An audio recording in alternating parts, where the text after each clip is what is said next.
Flyweight pattern is really simple and it can help you to drastically reduce the total RAM usage. It achieves that by storing the data that is same for the objects in one place, so each of the objects don't have to hold a copy of it. Let's say that we have 10 copies of a soldier in our scene, and each of these soldiers can be characterized by health and maximum health. The health can change as they receive some damage or heal, and this is what we call the extrinsic state, which is the data that can be different for each instance of the object. On the other hand, the maximum health of all these soldiers will be the same, so this is called the intrinsic state, and we can use this to store it in a separate place, so each of these soldiers don't have to be holding a copy of the maximum health. The example that I will be working on will be really trivial, and it could be used in some game like Factorial, where you need to have tons of items and each of the items have some properties. So I have the item script, which is just holding all of the data related to each of the items. It has some ID, then some localized strings, which just allow us to set some value of the string and the language into which it can be translated. So we have the description, the stack count, weight, and all of this information that can be related to each of the items. As you may notice, a lot of this data is actually the intrinsic state because it's not going to change. Let's say that we have some iron plate item, which is always going to have the same ID, it is always going to have the same name, description, the maximum stack count, and the only data that is extrinsic, so it's going to vary between the different iron plates, is going to be the current stack count and also the current durability. That's really it. So how we can utilize the flyweight pattern is that we are going to move all of the intrinsic data, so the data that is not going to change, into some class that we could have just one instance of in the scene, or even better way is to create a scriptable object for it. So I will create new monobehavior script, I will call it item.so. So this class is going to be a scriptable object and I have added the create asset menu attribute, so we can create instances of it in the assets. Now we can move pretty much all of this data we have here into the scriptable object, and then we are going to take out only the extrinsic states which are going to change. So as I said, the only things that will be different for each instance of the item can be the current stack count and the current durability as well. So now each of the instances of the items is not going to be holding a copy of all of this data because that will be really same for each of them, but the scriptable object will be simply placed in the assets where we will have only one instance of it. And one more thing that the flyweight pattern says is that the intrinsic states, so the data that is shared between all the objects, should not be able to be changed. Because right now, really any script could change any of these values and it would affect all of the items. We don't want this to happen, so either you could make each of the variables read-only, or you can get the get and private set property. So this way, we'll only be able to set all of these values from the item.so or from Unity. One last thing we cannot forget to do is to assign a variable storing the scriptable object inside of the item class, because the item class should know about all of the other data that is stored inside of the scriptable object. So back in Unity, I will create new scriptable object, create scriptable objects, and create the item data. And unfortunately in the inspector we cannot see any of the data, because properties are not serialized by Unity from default, so we also have to add the field serialize field attribute to all of these properties. If you now want to add this attribute to all of these, you can simply copy it, and then if you hold the Alt key and scroll across all of these lines, you can simply hold Ctrl+V and it's going to paste it to all of the lines at once. And as we go back into Unity, we can set in the inspector, we can set all of these values. I have set up the testing data in the scriptable object. Now I'm going to add it into the item, so I have just an empty item prefab, which has only the item script. I'm going to drag in the scriptable object there, and in my scene I also have one script called object spawner, which is simply going to spawn 50,000 objects when I click the button. So this is just for stress testing to see how much actual memory it's going to use. So back in Unity I'm also going to assign the prefab to the item and we should be good to go. But how do we know that all of these changes we made actually make a difference? Well, we can use the memory profile for that. So if you don't have it downloaded, you can go into the window package manager. Then here in the Unity registry packages, you can search for memory. You will see the memory profile, so you can simply install it. And once it is done, you can go into the window analysis and open the memory profiler, which is going to open this window, and it will allow you to capture the snapshots where you will be able to see all of the memory that the game is taking. You can capture these snapshots even in the editor, but I like to do it more in the build because then it gives you more accurate information about how much RAM it's actually going to take in the final build of the game. So how you can then test it is that you can go into the file, build profiles, simply add the scene you want to build, and as you are setting up the build, you also have to take the development build and the auto connect profiler options, and then you can simply build a game. Once that is done, you can simply play the game and keep the memory profiler open. So the profiler is automatically going to connect to the build of the game, so you can try to capture the snapshot. You should also go back into the build of the game, so it can finish taking it. And down here, yep, we can see it has taken one more snapshot. So I will also try to spawn. So now we have 50,000 of the items, and you can capture another one. Once that is done, I can simply close the game.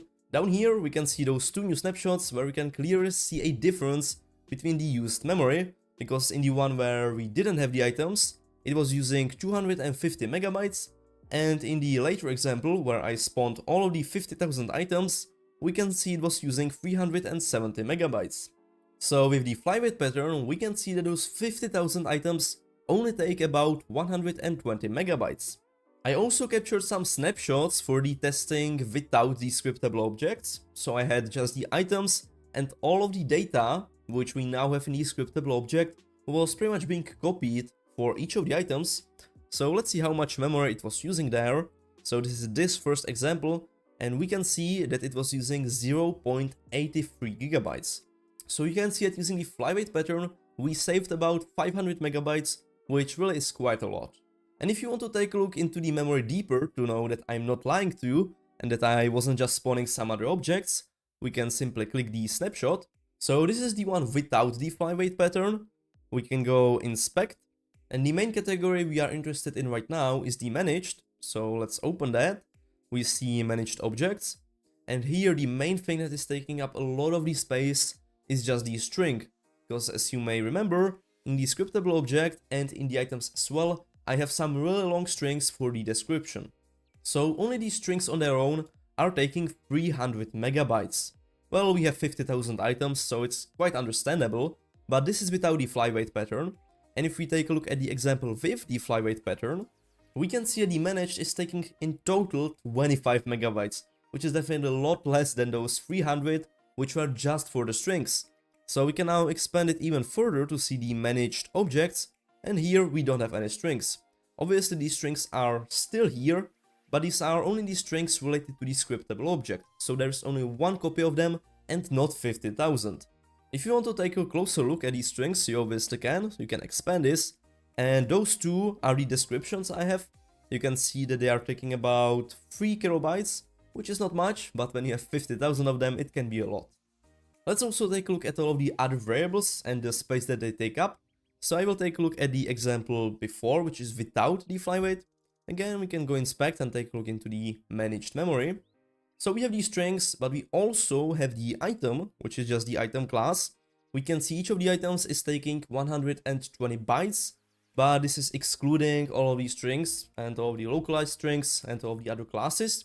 So the item on its own is taking up 120 bytes, and if we go into the right panel, we can take a look at each of the variables and how many bytes they are taking. So for example, the durability is taking only 4 bytes, because I think that it is a simple integer. But for example, the display color, you can see it is taking 16 bytes, because it's a color, so it has those 4 floats pretty much. The icon is taking only 8 bytes, the type, weight, all of these are pretty small sizes, only the strings take up a lot of space.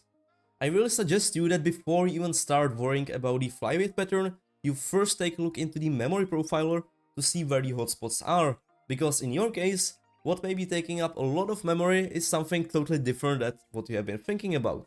So definitely take a look into the memory profiler to see how much memory each of the variables is taking. Because you see that the item on its own, without these strings, is taking only 120 bytes. If you multiply the 120 bytes by 50,000 items, we can see that it is taking only 6 million bytes, but 1 million bytes is 1 megabyte. So all of the items, if you would exclude these strings, take up only 6 megabytes, which definitely is not a lot. So in the case that you are not using the localized strings for all of the languages, and for the long descriptions, the flyweight pattern would definitely not be needed here. Because nowadays all the devices have gigabytes of RAM, so if 50,000 items take up 6 megabytes, it's probably something not to worry about. I've also looked at some flyweight pattern examples that were outside of Unity, and there people were creating scripts that were holding some sprite. And they were also saying that the sprite inside of that script is really taking up a lot of space, which is true. When you then create instances of these scripts, and each of these scripts is holding a sprite, it's obviously going to take up a lot of space. It could take up, let's say, even 1 megabyte for one of the objects. Because there, you are creating copies of the objects, and each of the objects has its own copy of a sprite. But this is something you don't have to worry about in Unity, because when you assign, let's say, a sprite or some mesh, prefab, texture, material, anything, when you assign it to some script, it's not actually creating a copy of that sprite or of the mesh, it is just really referencing it from the project. So in that case, you really don't have to worry about the flyweight pattern, because Unity is pretty much doing the flyweight for you. And obviously, the flyweight pattern can be achieved in many other ways, like having a central data pool, or some cache, using static classes or singletons to store the data. You can also use some data tables, JSONs, or even create a flyweight factory. So the main idea I wanted to tell you is that you should always use the memory profiler to see whether it is even worth it to optimize something, because it may not even have that big of an impact as you think. If you want to see some more content from me, I suggest you to check out my Patreon, where I have some longer and more in-depth tutorials. Anyways, I hope that this video was useful. If you have any questions or suggestions for the future videos, let me know down in the comments. Don't forget to like, subscribe, and I will see you in next videos. Bye!